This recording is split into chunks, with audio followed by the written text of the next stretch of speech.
ஓம் சக்தி. திருப்பூர் மாவட்டம் அமராவதி நகர் கல்லாபுரத்தை சார்ந்த தனலட்சுமி ஆறுமுகம் தம்பதிகள் திருமணமாகி 7 ஆண்டுகள் குழந்தை பேர் இல்லாம நம்ம சேலத்து மகமாய தேடி வந்து அமாவாசை என்று கும்பப்படையில் பிரசாதம் வாங்கி சாப்பிட்டு அதே மாதமே அம்மா மனமிறங்கி கருவை தக்க வச்சு அழகான பெண் குழந்தை ஈண்டெடுத்து இன்னைக்கு சித்திரை 1 நன்னாளான இன்று அம்மனுக்கு வேண்டுதல் கடனை செலுத்திட்டு உங்க முன்னாடி சாட்சியாக நின்றுட்டு இருக்காங்க. 7 ஆண்டு காலம் அவங்க இருந்த கடும் தவ வாழ்க்கைக்கு நம்ம சேலத்து மகமாய் முதல் மாதமே மனமிறங்கி உயிர் உள்ள வரைக்கும் மறக்க முடியாத மழலை செல்வத்தை பிள்ளை செல்வத்தை வரமாக கொடுத்துருக்காங்க. இந்த குழந்தை அங்கத்தில் கழுவினி இல்லாமல் உடல் ஆரோக்கியத்தோட வளர்ந்து கல்வியில் சிறந்து விளங்கி அவங்க குடும்பத்தை கட்டி காத்து கரை சேர்த்துன்னு நான் வேண்டிக்கிறேன்.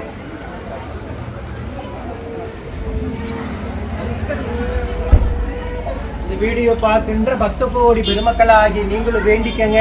இதே போல நித்தம் சாட்சியாக நிற்கின்ற பக்த கோடி பெருமக்களை கண்கூடாக பார்த்து நம்ம சேலத்து மகமாய் அற்புதத்தையும் அதிசயத்தையும் கண்டு வியப்பில தான் நீங்க ஆழ்ந்துகிட்டு இருக்கீங்க. ஓம் சக்தி பராசக்தி.